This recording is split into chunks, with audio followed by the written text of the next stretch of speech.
Short stories, Illusion and the Horse. Illusion and the horse. There was this person who did not accept the common belief in the deceptive powers of the forces of evil to mislead people. Who did not want to accept the common belief in the deceptive powers of the forces of evil to mislead people. He did not believe the many stories told about this. One evening, though, someone came to his door and called him outside. When he went outside, this person showed him a beautiful horse for sale. Looking it over, he said that it was indeed a very beautiful horse. How much do you want for it? He asked. 4 rubles. He answered, nachman. The man realized that the horse was easily worth 8 rubles, for it was such a choice and top-rate horse. So he purchased the horse from him for 4 rubles and considered it was a great deal. The next day he took the horse out to sell. Only buyers came along and outbid each other. He thought to himself, if they are willing to pay so much for it, it must be worth double. He turned down their offers and took the horse somewhere else. But buyers there willingly agreed. I take his asking price of double his purchase price. Some of it means the previous price, mistake. To give him his asking price of double his purchase price. But he said to himself, it must be worth even double this amount. He continued taking the horse onward until the price had reached into the thousands. But he turned down all offers, for the more buyers were willing to pay for it. He thought to himself it must be worth twice as much. Eventually there was no one who could pay that amount besides the king. So he took the horse to the king, and the king was willing to pay him a huge amount for it, for everyone coveted this horse. For everyone coveted this horse, but he would sell it but he would not sell it to the king either, saying it must be worth more. Thus even the king was unable to buy it. The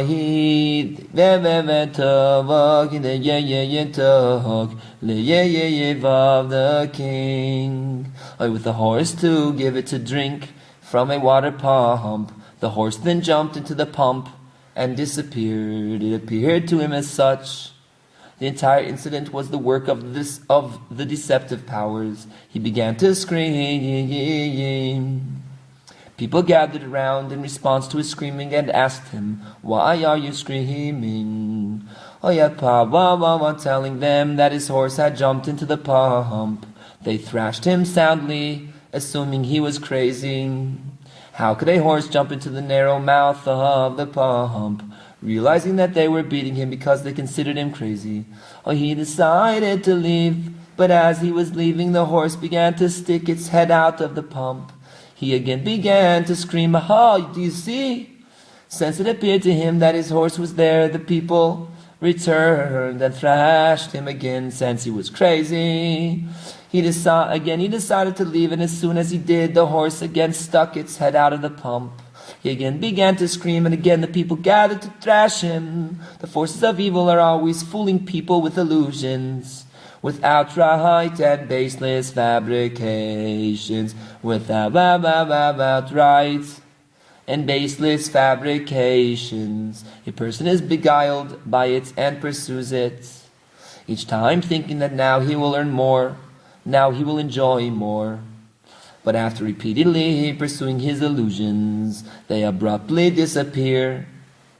A person is beguiled by it and pursues it, each time thinking that now he will earn more, now he will enjoy more.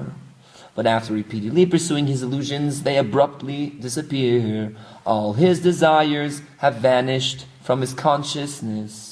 Sometimes, though, the desires only partially disappear, and when a person wishes to detach himself from them, they return and stick out their heads.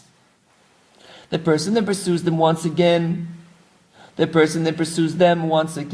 continues happening. That as soon as they stick out their heads, a person pursues them once again. The rebbe explained no further. Understand this well. Nanach, nachman, meuman. Nanach, nachman, meuman. Flesh and bones. There once was a very great tzaddik. Story 3, flesh and bones. There once was a very great tzaddik who had completely disengaged himself from sexual desire. During meditation, he ascended to higher worlds, where he saw pieces of flesh and bones sitting in a pot. What's this? He asked. This was once a very beautiful woman. He was answered, and since she used to heat her body for sexual misconduct, she is being heated up here.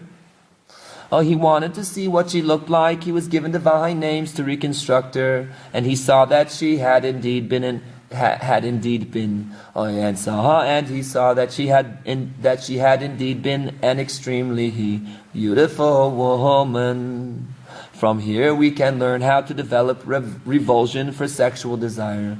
From here we can learn how to develop revulsion for sexual desire. If the person would be sliced into little pieces, would it be possible to desire that person's body? If the person would be sliced into little pieces, would it be possible to desire that person's body? Nanach, nachma, nachma, meuman. Nanach, nachma, nachma, meuman.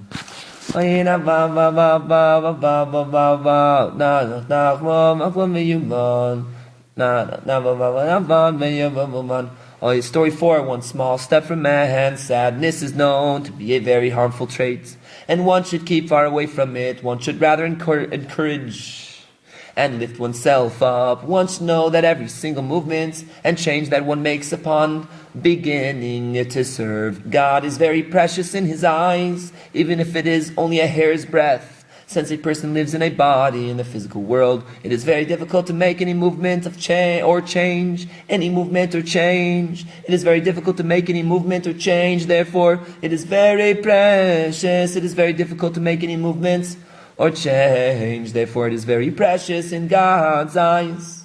There was once a tzaddik who had fallen into a very deep depression and apathy, who had fallen into a very deep depression and apathy. When a tzaddik is overwhelmed by depression and apathy, it is extremely severe, for a tzaddik is very sensitive to them. Thus, this tzaddik fell into such deep depression and apathy that he was literally unable to move at all on account of the deep depression and apathy that had overwhelmed him. He tried to lighten his mood and encourage himself. He wasn't totally unable, but he was totally unable to cheer himself up and lift his spirits by whatever means he tried to cheer himself up. The negativity within him found cause for sadness. He wasn't able to cheer himself up in any way. In whatever happy thought that he used to lift his spirits, he found cause to be depressed. Finally, he tried to cheer himself up with the joy of his Jewishness, which is certainly the cause for great and boundless joy. It is impossible to measure the difference between the sanctity of Israel, even the lowest of the low, and the impurity of the Gentiles. When a person recalls God's kindness in making him a Jew, one's joy should greatly intensify. One's joy should greatly intensify. It is a source of joy without any cause for depression. If one tries to cheer oneself with something that one has done oneself, there will always be in it cause for sadness, for one will always find in it some imperfection that will prevent one from lifting one's spirit, however, it being a Jew, which is only from God, and that God had mercy on the person and made him a Jew. What imperfection can there be in this joy, since it is purely God's work? For no matter what one has done with it, there still remains the incomparably vast difference between a person and a Gentile. So this tzaddik began to lift his spirits in this way. Little by little, he progressively lifted and cheered himself higher and higher. Eventually, he reached such intense joy that he attained the joy that Moses experienced upon ascending to receive the tablets. During this inner journey of lifting his spirits and cheering himself, he traveled many thousands of miles through many worlds. He then looked around and realized that he was very far from his initial place, and he was very upset. He was concerned that he would return to somewhere else, and people would be amazed that he had suddenly disappeared. For the tzaddik always sought to be inconspicuous, and people would suddenly and people would be amazed that he had suddenly disappeared. For this tzaddik always sought to be inconspicuous. The joy began to wane, for joy had its limits. For joy had its limits. For joy has its limits. It has a beginning and an end. So it gradually subsided while he gradually descended. When he finally returned from where he had been during his intense joy, he did not return to his initial place from where he had begun his journey, but to the first place to which he had ascended. He was therefore very surprised to find himself in exactly the same spot where he had begun. He had not moved at all. Only perhaps a hair's breadth that only God can discern.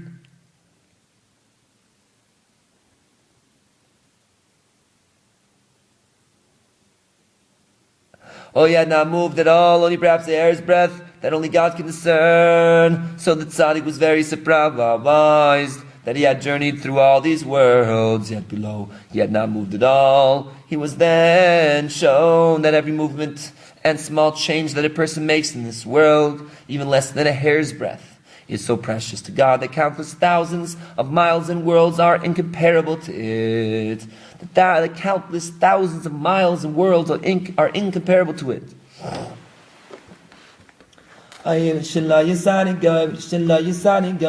The explanation for this is that our physical world, as observed by astronomers, is the axis of the celestial orbits of the more. So in the entire earth, nothing more than all the more so in the entire earth, nothing more than an imaginary point compared to the higher spiritual world. All the more so is the entire earth. All the more so is the entire earth, nothing more than an imaginary point compared to the higher spiritual worlds. Only now the closer that lines draw from a point of axis are to the axis. Now the closer that lines drawn from a point of axis are to the axis, the closer they are to each other. The further they are from the point of axis, the further they are from each other. Thus, when the lines are very distant from the point of axis, the lines will also be very distant. Even though back near the point of axis, they are adjacent. So, if one were to imagine lines drawn from the earth up to the celestial orbits, even if one were to move no more than a hair's breadth from one's place, this is the equivalent of having moved countless thousands of miles when reckoning the distance between the far ends of the lava lines drawn from the two earthly points. Of the lines drawn from the two earthly points up to the celestial orbits. When considering the circumference of the higher orbits compared to planet Earth, for there are countless stars up there, and each star is at least as big as our Earth, though from our vantage point it looks like a speck. This is all the more the case if one were to imagine lines drawn up to the higher spiritual worlds, compared to which even the orbits are as if non-existent. Thus, it is impossible to measure the distance that the tzaddik had moved in the higher worlds by having moved that minuscule distance, less than a hair's breadth from where he had originally been. For though here on earth he had only moved less than a hair's breadth, which seemed to him that he had not moved at all, since only God can measure such a distance, nevertheless, in the higher worlds he had moved countless thousands of worlds and masios. All the more is this true when a person indeed progresses a mile or several miles in the service of God, No, he has seen it. All the more is this true. When a person indeed progresses a mile, or even several miles in the service of God, all the more is this true. When a person indeed progresses a mile, or several miles in the service of God, no eye has seen it. Isaiah 64:3. Nanach, nachman, meuman. Nanach, nachman, meuman. Nanach, nachman, nachman, meuman. Nanach, nachman, meuman. Nanach, nachman, meuman. Nanach, nachman, nachman, meuman. Nanach, nachman, meuman. Nanach, nachman, meuman. Nanach, nachman, meuman. Nanach, nachman, meuman. Nanach, nachman, meuman. Nanach, nachman, meuman. Nanach, nachman, nachman, meuman. Nanach, nachman, meuman. Nanach, nachman, meuman. Nanach, nachman, nachman, meuman. Nanach, nachman, meuman. Nachman, meuman. Nanach, nachman, meuman. Nanach, nachman, meuman. Story 5, truth and imitation. No, there are two places, and these two places are identical. However, in one lives a king, and a slave lives in the other. Of course, there is certainly a vast difference between them, but it is nevertheless possible to err between the two. This is because the souls of many are bound in a way that forms a house and a palace. When several souls become bound to one another, they form a foundation. When more are bound together, they form a tent, then a structure, and finally an abode. Now this abode is an abode for truth, and when one needs to search for truth, it can be found in this abode. In other words, in the binding of these souls, from which the abode of truth was formed. Therefore, in other words, in the binding of these souls, from which the abode of truth was formed. Now this abode is an abode for truth. And when one needs to search for truth, it can be found in this abode. In other words, in the binding of these souls, from which the abode of truth was formed. Therefore the Torah instructs, incline judgments towards the majority opinion. Incline judgment towards the majority opinion, for since so many have bonded as one,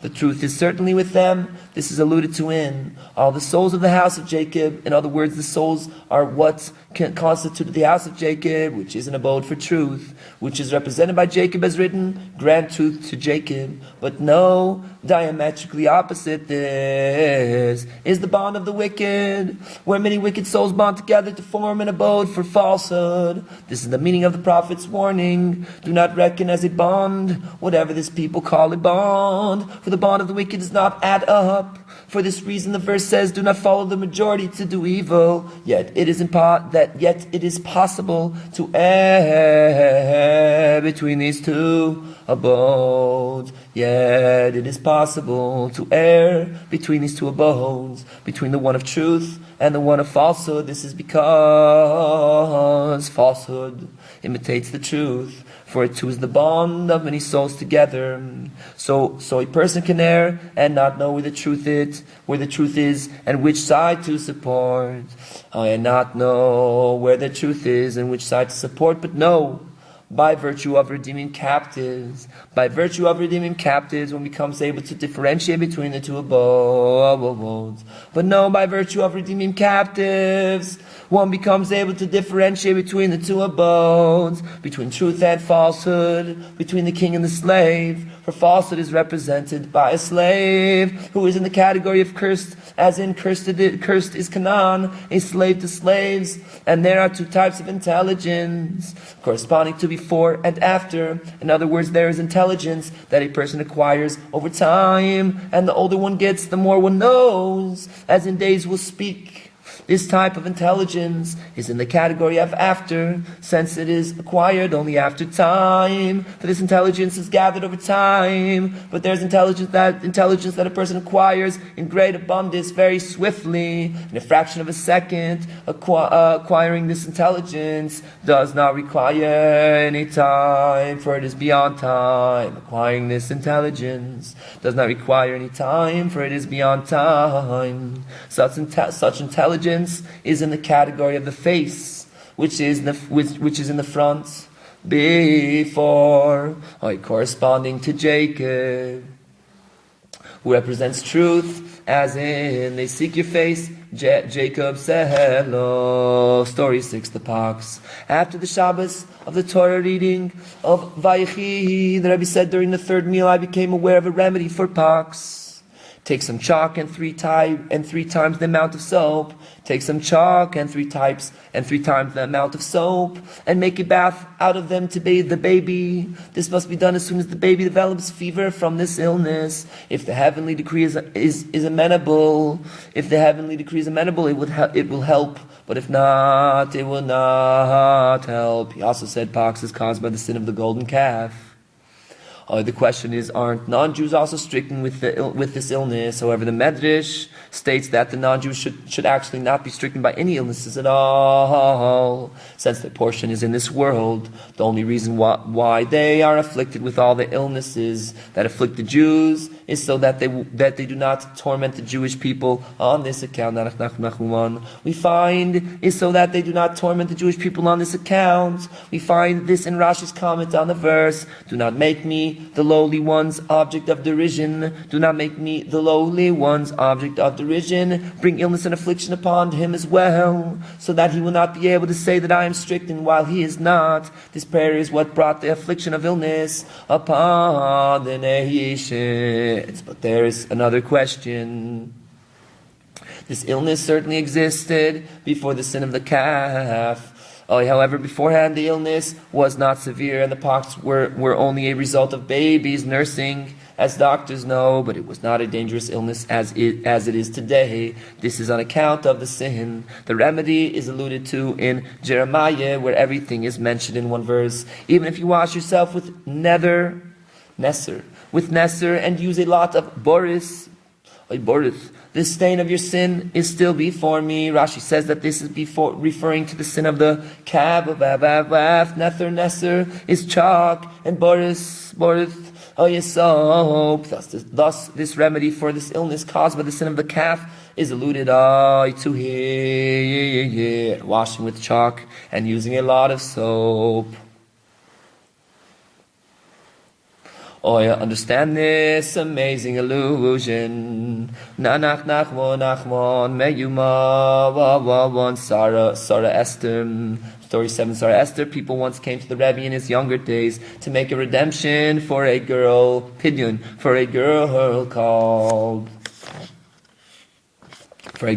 Sarah, Esther, daughter of Yehudis. Nanach, nachman, meuman, Sarah, Esther, daughter of Yehudis, replied that she would die. And this is indeed what happened. He said that he knew this from the holy Torah itself. He had just seen a verse, the fish in the Nile died and stank. The last two Hebrew words in the verse are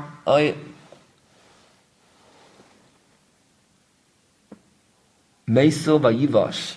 Meta vayivash, the acronym of which reads Sarah, Esther, vat Yehudit, v'hei meta. The acronym of which reads Sarah, Esther, bat Yehudit, v'hei meta. Woe. Sarah, Esther, daughter of Yehudis, has died. Vai meta. Sarah, Esther, vat Yehudit, vai meta. Woe. Sarah, Esther, daughter of Yehudis, has died. May God protect us. Nach, meuman, our 8 to 10 Psalms.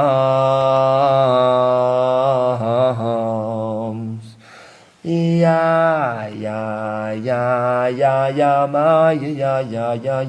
Rebbe urged his followers to immediately immerse in a ritual bath if they experience a seminal emission, whatever damage was caused by the emission.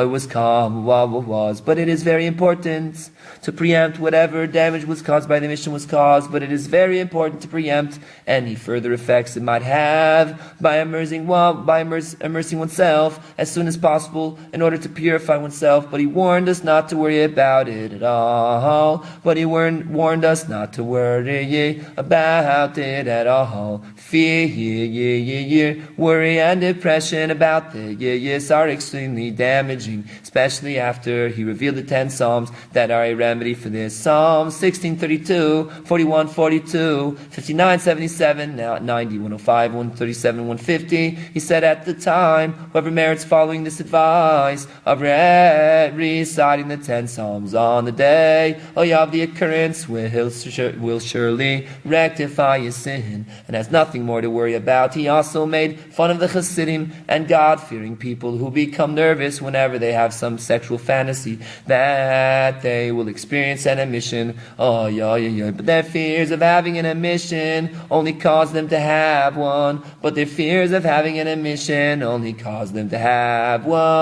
That is why he mocked them. But his main intention was that one should not worry or be concerned about this at all, and not even to think about it. Rather, one should be a warrior regarding this lust and simply distract one's mind from it altogether and not worry at all. God will do with the person as he sees fit. He also alluded that this was King David's blemish in the Bathsheba incident, but he did not explain it at length. In any event, one must make all effort to rejoice at all times and not allow one spirit. In any event, one must make all effort to rejoice at all times and not allow one spirit to fall under any conditions at all, no matter what one goes through.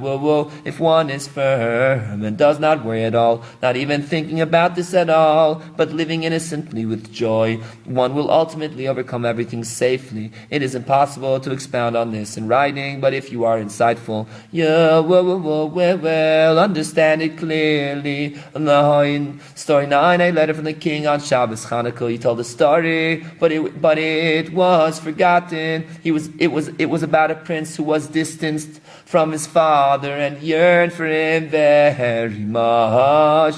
He received a letter from his father, from his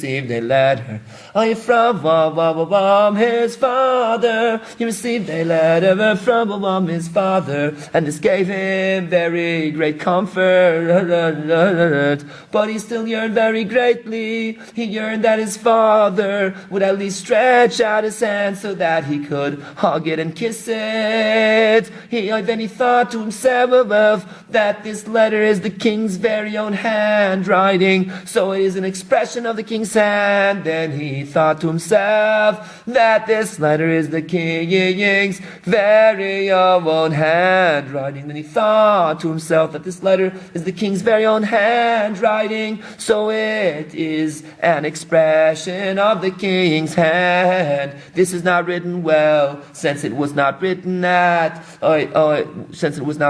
the time and was subsequently forgotten, finished and completed. Praise to God the Creator, finished and completed. Praise to God the Creator. Blessed is he who strengthens the weary and increases the might of the weak. From koich vayavar, story 1 fei. Nanach, nachma, nachma, meuman,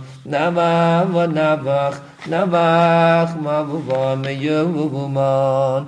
There was once a poor man who devoted his life to learning Torah in the study hall. When an astrologer once visited his town, everyone ran to see him, but the poor man continued studying and did not go. His wife came to the study hall and found no one there except for her husband. They'd all gone to the astrologer. She shouted at him, "You worthless, lazy bum! Why don't you go to the astrologer?" But he did not want to go. Nachman's wife, though, continued nagging him until he had no choice but to go. So he went to the astrologer, who told him that it was his fate to be a thief, and he returned to his studies in the study hall. His wife came running and asked him, What did he tell you? He told me a beggar will always be a beggar, he said. That night he returned home and ate his meal, a slice of bread. While eating, he began to chuckle, and his wife asked him, why are you laughing? You must know something that you don't want to tell me. Not so, he said. He didn't tell me anything. I'm not laughing over anything, any special. And he continued eating, but he began to laugh, and again she asked him as above, and he answered as above. Then he burst out in roaring laughter, in such a belly laugh that his breath smelled. Oh, you see... She said, you certainly know something. So he told her, the astrologer told me that my fate is to be a thief. I don't want you to be a thief. She said, I'd rather we be poor, but we will manage someone with what God gives us, but don't become a thief. Nanach, nachman, nachman, etc.